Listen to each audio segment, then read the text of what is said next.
Muy buenas chicos, en este vídeo queremos hablaros de las Acoustasonic y nos hemos buscado a alguien que sabe un montón. Él es Dan Grace, es el Product Manager para Acoustasonic, Fender Acoustics y Squier Electric, nada menos que de Europa, Medio Oriente y África. Vamos a llamarle. Hello, how you doing? We're here today to talk a little bit about Acoustasonics. Acoustasonic instruments. So the first question, why Acoustasonic? I mean, why a brand such as Fender planned that and built an entire new factory with Acoustasonics? We launched our American Acoustasonic range in 2019, and the idea was to create an instrument that answered the question, what is Fender modern acoustic guitar? What would Leo Fender have built had he been tasked to build an acoustic guitar for the modern era? Now, we knew that it started with something that was as enjoyable to play as possible, something that was an inspirational instrument. So it had to be a great acoustic experience. As you play the guitar unplugged, just on your lap, it feels great, it sounds great, it gives you the right vibe.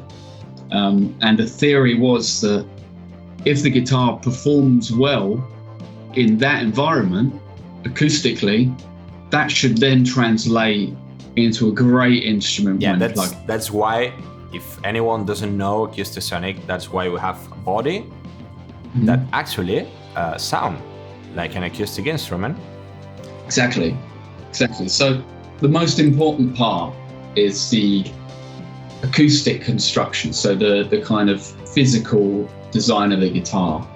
Yeah. The design has got a solid spruce top, which is then inlaid into a completely hollow mahogany body.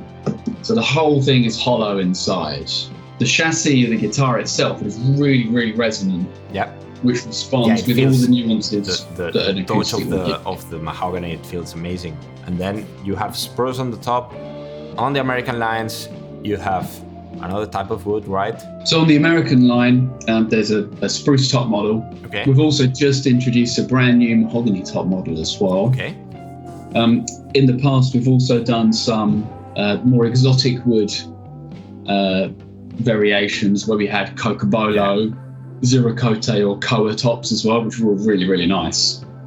But with the core models, we look to either a spruce top or a mahogany top.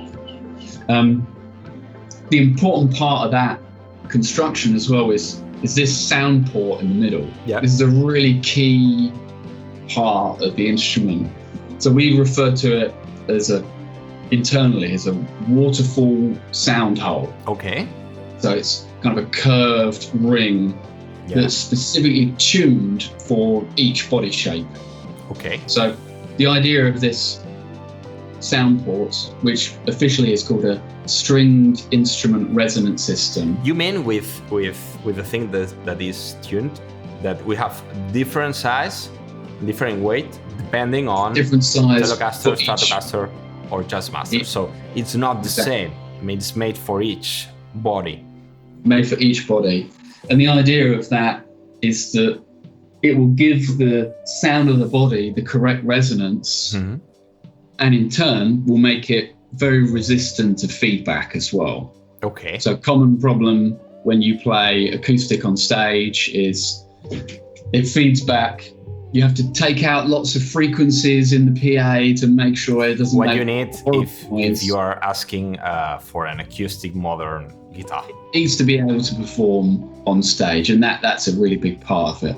How you take that particular sound of each model? So I think before we get onto the kind of the inner workings, there's more important stuff with the way the guitar's constructed. Okay. When you consider what you hear plugged in, an awful lot of that is what the guitar is doing. And pretty much all of that tone comes from what this body is doing, because the chassis of the guitar is what feeds each of those pickup systems and the preamp systems. So in terms of, from an acoustic player's perspective, there is so much familiarity. You've got on the American model an ebony fingerboard and bridge. On the Ensenada model, you have a rosewood, the player level, you have a rosewood fingerboard and bridge, you have a spruce top, a 12-inch fingerboard radius, all these things that are really familiar for you have the neck of an electric guitar with the modern C shape. I mean, it's very comfortable. The neck profiles are deep C, so it's really similar, basically the same as what you'd see on an American Pro, but also the control layout as well. Yeah. You know, even before we get into how all this works, this, from an electric guitarist perspective, you know, I know that the control panel is reversed here. You know, you usually see a selector switch at the top here, but this is something that all guitarists will understand. A volume control, a blend control, and then either a three-way in this three-way here, 5 on the and American in the one. USA model, it will be a 5-way selector One switch. thing that is very, very impressive of the player ones, once you pick out of the box, is that they actually look like the American one. I mean, exactly, yeah. The finish and the quality of construction is almost the same. They're fantastic. They are made in the same factory. So we have a factory in Corona, which will build USA models. The same factory that builds our American Pro, our American Original, and all our American-made instruments. The player telly is built in Ensenada, Mexico, which is where we produce our Fender Mexico guitars. So you'll see things like Vintera series, our player series, etc. But the idea was that the forearm contour, the feel of the instrument, the inlaid top, the sound hole component, and the controls, these are all hallmarks of the Acoustasonic range, and they needed to be present in the player level model as well.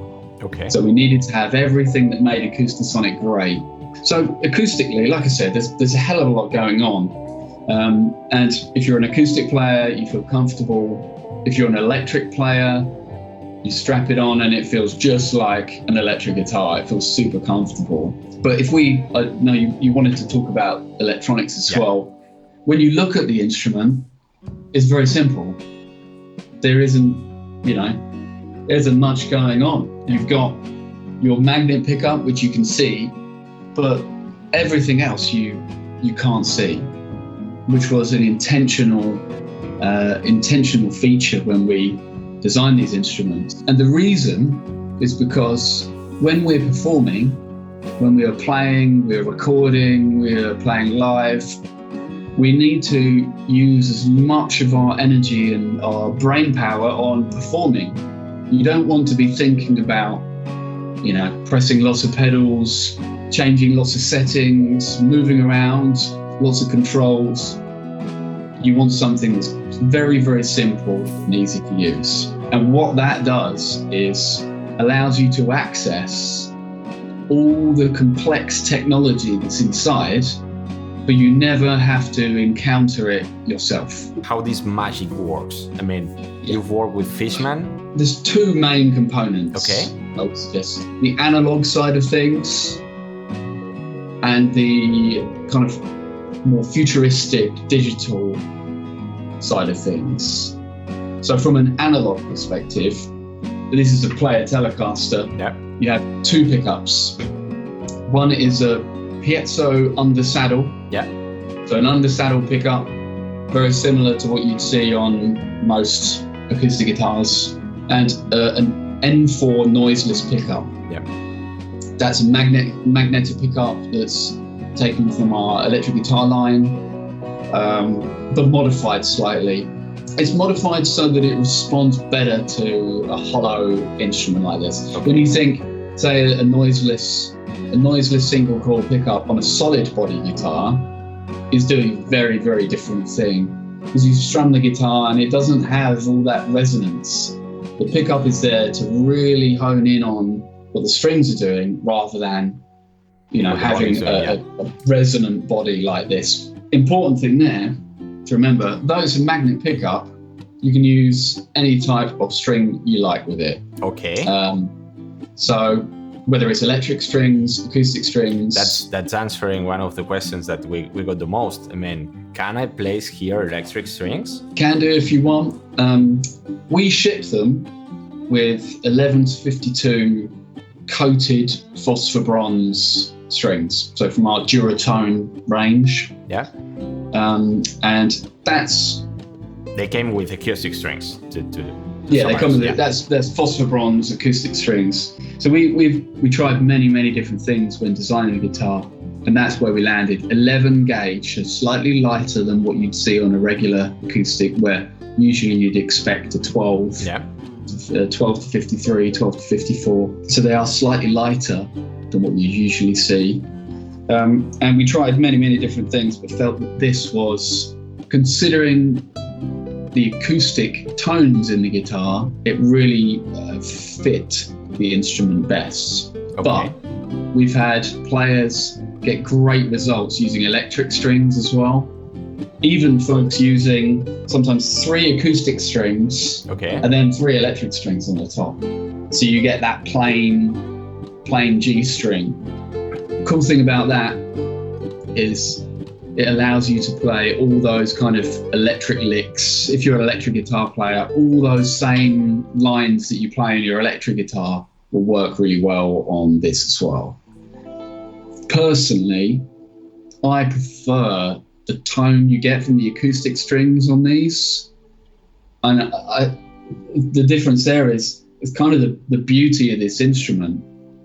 There aren't any rules. The thing to get your head around in terms of how this guitar really works is that the selector will load a pair of sounds. Okay.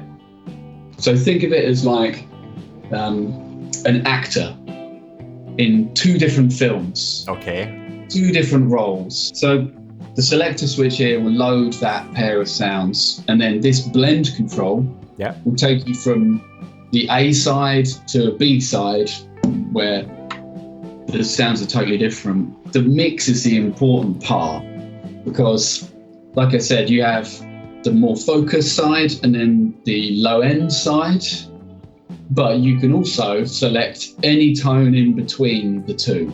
We have seen that on the player one, we got 3 positions on the selector, and we have 5 on the American one. What is the difference?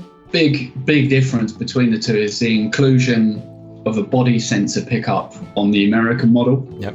So the body sensor is mounted underneath the bridge. Okay. And it allows you to perform percussive sounds through the top of the guitar. So you can play like almost drum loops if you'd like on the top of the guitar. It also allows you to pick up harmonics very nicely on the fretboard. The pickup works by picking up the vibration of the top on its Z axis, so how the top moves up and down. And what that does is delivers the resonance of the top. What's cool about the body sensor is if you play a Tele, a Strat or a Jazzmaster, they all sound different. And the reason is because the body shapes are very different. Yeah. What happens when you are at the store and someone tells you, I want to try it. Okay. Where do you want to try it? Where? Yeah, you can try it on a PA, you can try it on an acoustic amp, you can try it on an electric one. And that's always... Where I would gravitate to first is a PA. And the reason is because that gives you the flattest frequency response. And a full range. It gives you the true character of what the pickup's doing. But we go back to the fact that there are no rules here. And so if you want to, you can plug it into a PA, you could plug it direct into a desk to record, you could plug it into an acoustic amp, which does a great result, or into an electric guitar amp with a full pedal board, fuzz pedals, distortion pedals, whatever you want. And each one will give you a different result. The important thing there is we're always listening to feedback from players. So artists continue to adopt this to use in the studio and on stage. We have a lot of producers And like I say, we're always listening to their feedback, and we'll continue to use that when we develop new guitars, develop the instruments. Are we going to have players in Stratocaster and Jazzmaster versions? So you may be seeing new models coming at some point soon, but you've got to keep an eye out. An important thing to note is Acoustasonic as a platform and as a range is here to stay. So we are going to continue to work with the instrument, to continue to listen to consumer and artist feedback and develop it as far as we can take it. I have to do the question, since you are an Squier electric guy. Are we going to have Acoustasonic in a Squier range? So another important thing, as a brand, we are continuing to commit ourselves to new players. Trying to make things more accessible, trying to listen to more artist feedback. But in terms of what we've got coming up, you have to stay tuned. And that's not a no. That's That's not a no. It's been a pleasure having you here, Dan. Adding some expertise on the Acoustasonic world. And let's keep in touch.